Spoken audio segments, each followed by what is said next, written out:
La chose importante à laquelle nous convie la loi de quantition, c'est je dois clarifier mon identité et je ne dois jamais me laisser définir par l'autre.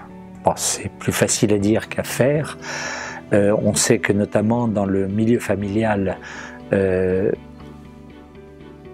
on peut avoir ce genre de mauvais fonctionnement, les parents qui définissent leurs enfants, qui les coincent dans un trait de caractère qui sur le fond n'est pas eux-mêmes. Voilà. Mais donc je dois essayer de ne jamais me laisser définir par l'autre. Alors ça veut dire que quand l'autre a tendance à me définir, eh bien je dois trouver les mots justes, l'attitude juste pour attirer son attention, et que la personne prenne conscience qu'elle est en train de me définir et m'arranger pour qu'elle comprenne que c'est quelque chose à éviter. Voilà. Alors, dans les pensées, une autre, c'est un peu la loi d'attraction si on veut, c'est Lao Tzu qui l'a dite, qui disait « Sois entier » et tout viendra à toi. C'est-à-dire, si tu es dans la plénitude de qui tu es, il y a quelque chose de très positif là-dedans, eh bien, tout viendra à toi, c'est-à-dire, j'allais presque dire, les bonnes vibrations qui émaneront de ta personne entière vont faire que des portes vont s'ouvrir, des choses vont se mettre en place qui, si tu étais dans une négativité, si tu étais dans un mal-être, ne viendraient pas à toi. Et d'ailleurs, il y a un autre proverbe qui dit il faut sourire pour que le monde te sourie. C'est-à-dire, si tu envoies à l'univers l'énergie du sourire, l'énergie de l'expansion joyeuse, eh bien l'univers va te renvoyer ça. Et c'est vrai aussi avec les personnes de ton entourage. Si tu fais la gueule toute la semaine avec des personnes, même si elles sont de bonne composition, au bout d'un moment, ça va donner ça va venir en effet boomerang. Par contre, même si au fond de soi, moi j'ai toujours été frappé, ce que j'appelle les vrais sages. Il y a des personnes parfois humblissimes, très humbles. Et ces personnes sont d'une exquise gentillesse, sont toujours souriantes, sont toujours prêtes à aider les autres. Et puis, vous parlez un peu avec cette personne et vous apercevez au bout d'un moment, contre votre attente, que la vie de cette personne a été une succession de choses difficiles, voire de catastrophes. Elle a perdu sa famille quand elle était petite, tel truc, enfin bref. Et ces personnes ont réussi à métaboliser toutes ces épreuves de la vie en quelque chose qui est extraordinaire. Ça j'ai rencontré 2-3 personnes comme ça, et j'en étais totalement bouleversé. Ça me fait penser aussi à ces personnes, on en rencontre, par exemple, qui ont perdu toute leur famille dans un accident et qui vont transformer ça, qui vont faire des conférences, des trucs comme ça, pour passer un message positif aux personnes alors qu'elles avaient toutes les raisons de devenir dépressives, de se laisser aller et de se laisser en tout cas pénétrer de négativité. Et à ce titre-là, là on empiète presque un peu sur la loi suivante, le saut quantique, mais il me vient, tant pis, c'est une association d'idées. Une personne aussi que j'avais rencontrée, c'était en Italie à ce moment-là, qui était une personne de la haute, qui avait tout, château, truc, tout ça. Et puis à un moment, le mari qui avait une entreprise et tout ça, dépôt de bilan, donc le haut du pavé social, et on se retrouve brutalement tout en bas. Et la personne a décidé à ce moment-là, alors qu'avant elle était dans les choses un peu superficielles, entre gens bien de la haute, a décidé de mettre sa vie au service des pauvres. Et je l'avais vu en Italie, et c'était d'ailleurs assez drôle d'une certaine manière, je vais vous dire pourquoi, parce qu'elle avait gardé l'apparence de la haute, alors très pomponnée, petits bijoux et tout ça, elle avait gardé ça, et donc ça faisait une personne qu'on n'attendait absolument pas dans ce contexte. Il y avait une espèce de dissonance entre l'apparence qu'elle avait et puis l'aura, la personne, sa façon de s'exprimer, sa façon de s'habiller, et tout ça, et ce qu'elle était en train de faire. Et donc ça m'a tellement intrigué, c'est pour ça que j'ai demandé, je me suis renseigné, mais c'est qui cette personne? Je sentais bien que ça allait pas, et c'est là où on m'a raconté son histoire. Et donc là encore, c'est une personne qui avait tout perdu, et au lieu de se recroqueviller sur elle-même, d'être dans la négativité, l'amertume de vie, eh bien elle s'était dit, eh bien c'est un cadeau que l'univers m'envoie, je vais en faire quelque chose d'utile aux autres. Et c'était vraiment une personne extraordinaire, bien plus extraordinaire en tant que pauvre, que nouvelle pauvre, que quand elle était dans la société des gens nantis, des gens bien, qui ne se mélangent pas au peuple. Voilà, c'est un exemple de saut quantique, on va en parler dans la prochaine loi. Alors, dernière parole d'un certain Albert Lowe, c'est être un, c'est être ouvert à ce qui est. Alors ça c'est important, ça veut dire quoi? Ça veut dire que quand je suis dans la force, dans la plénitude et dans la force de qui je suis, eh bien là, je peux aller vers l'autre. C'est-à-dire, si je vais vers l'autre comme un mendiant, ça ne peut pas marcher. Je dois aller vers l'autre en position de force, pas une force agressive, mais je sais qui je suis, je sais quelle est ma valeur, après tout, on n'est pas obligé de se dévaloriser non plus, et je vais vers l'autre, et du coup, d'ailleurs, éventuellement, je serai capable de l'aider. Si je suis dans le besoin, si je suis un mendiant d'amour, si je suis ceci, je ne peux pas aller vers l'autre. Et c'est donc être ouvert à ce qui est, de la façon, dans la justesse. Voilà. Alors, exercice.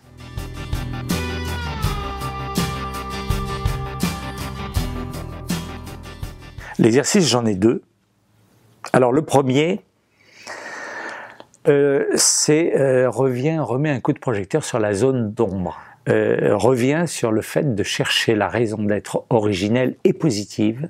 Positive en sens que cette incapacité dans laquelle je suis aujourd'hui, ce dysfonctionnement, s'il est là, c'est parce qu'à un moment dans ma vie, dans mon développement, il m'a été utile à tel ou tel truc. Donc revenir un petit peu sur l'origine, à quel moment ça s'est fait, de revenir un petit peu dans notre passé biographique, pour comprendre qu'effectivement, cette chose qui aujourd'hui m'embête, à un moment, était utile à ma survie. Voilà, et ça permet d'accueillir cette zone d'ombre, ce dysfonctionnement de façon positive, un peu comme, vous savez, comme un bébé. Alors on le prend, on le remercie. Et déjà, en faisant cette démarche-là, vous lui faites perdre un peu d'énergie. Tandis que si vous êtes dans le rejet de cette zone d'ombre, dans le déni d'ailleurs encore, en fait, vous faites une seule chose, c'est lui donner encore plus d'énergie et d'emprise sur vous. Donc là, en quelque sorte, vous êtes déjà en train de lui faire perdre un petit peu d'énergie. Alors une autre chose qui est utile pour ça, en fait, c'est de l'objectiver, de le sortir de vous. C'est-à-dire, ça veut dire quoi?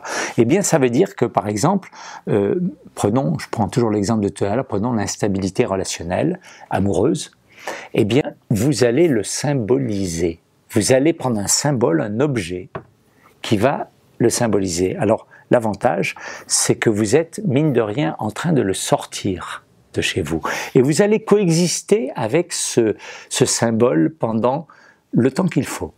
Vous allez l'investir de... Ça, c'est mon instabilité relationnelle. Voilà.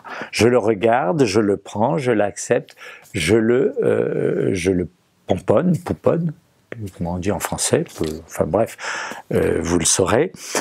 Je le prend comme un ami. C'est un ami parce que il m'a été utile à un moment. Bon, il est resté trop longtemps, c'est ça le problème, mais sur le fond, c'est un ami. Il est là parce qu'il m'a été utile. Et progressivement, donc vous faites un travail, et progressivement, vous allez un peu l'éloigner. Et je dirais, on est toujours dans le registre de l'inconscient. Il y a un moment où vous allez sentir que cet ami, finalement, ça y est, les choses sont mûres, il peut vous quitter, vous pouvez vous en séparer, et à ce moment-là, vous ritualisez. C'est-à-dire, bon là j'ai pris une bouteille d'eau, mais par exemple, si vous prenez un morceau de bois, vous allez brûler le morceau de bois. Éventuellement, si c'est une boîte en bois, par exemple, si vous prenez ça, ce que vous allez faire, vous allez mettre à l'intérieur de la boîte un message, votre souhait. C'est-à-dire, vous allez dire, par exemple, je te remercie et je souhaite trouver soit l'âme sœur, enfin vous dites ça dans vos mots, je souhaite trouver une relation constructive et durable. Voilà. Et vous allez en fait offrir ça au dieu du feu. Le dieu du feu qui va réduire cette énergie en fait en poussière et qui va vous permettre de franchir une étape. Voilà. C'est vous ritualiser. C'est-à-dire en fait, on évolue aussi en ritualisant un certain nombre de choses. Pourquoi ritualiser? Parce que ça veut dire que vous vous adressez à l'inconscient. N'oubliez jamais que l'inconscient vous manipule d'une certaine façon et quand vous devez évoluer, vous engrammez ça d'abord dans votre inconscient. C'est ça qui va vous mettre en mouvement. Si vous faites ça par une décision purement mentale et que votre inconscient n'est pas complice de l'affaire, ça ne va pas marcher. Voilà. Donc c'est très très important. Et alors, j'allais presque dire c'est une bonne nouvelle, l'inconscient c'est un gamin. Donc, je trouve que ça donne une certaine légèreté, parce qu'en même temps, vous parlez à un petit gamin, le petit gamin qui est en vous. Et donc ça donne une forme de légèreté. Et donc je trouve que toutes ces ritualisations et tout ça à prendre au sérieux, mais en même temps il y a de la légèreté là-dedans, et cette légèreté c'est aussi quelque part un facteur d'évolution. Voilà. Alors, l'autre exercice, alors c'est un type d'exercice que, au cours des 12 lois, nous aurons l'occasion de le refaire, décliner différemment. C'est un exercice de mime, un mime tout bête. Je vous avais parlé des bosons et des fermions. Alors, pour vous rappeler, le fermion, c'est les particules de matière, les particules qui n'aiment pas se retrouver à plusieurs au même endroit. Donc c'est des particules solitaires.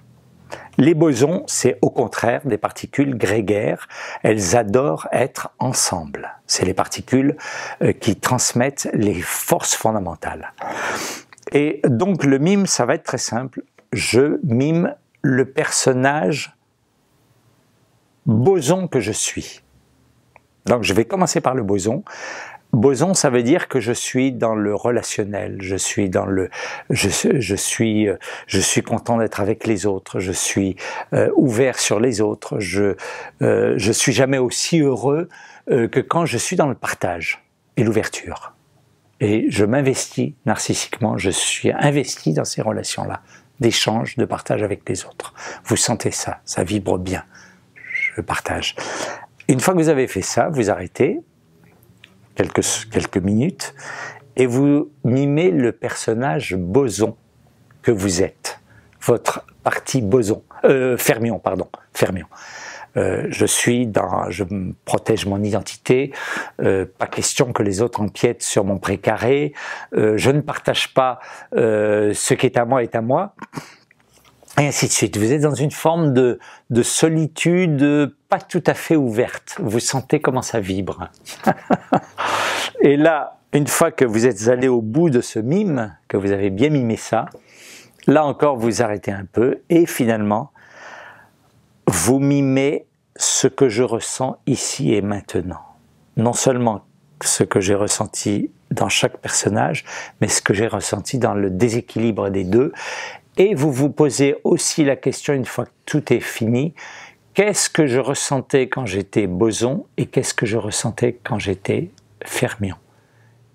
Une autre question à se poser, qui est une conséquence de celle-là, c'est quand est-ce que je me sentais le plus en résonance avec moi-même? Quand est-ce que j'étais dans ma vérité profonde? Alors je dis tout de suite, il n'y a pas de jugement de valeur à avoir. Par exemple, on ne peut pas dire boson c'est bien, fermion c'est nul. On est un peu des deux. Et chaque chose a sa raison d'être. Par exemple, on pense aux créateurs, musiciens, artistes, philosophes, intellectuels, mathématiciens. Beaucoup de cet acte de création, c'est un acte, j'allais dire, fermionique. C'est-à-dire, c'est dans la solitude. quand on est chez soi. Donc il n'y a pas de jugement de valeur. Là j'ai presque suggéré implicitement que Boson c'était bien et Fermion c'était mal.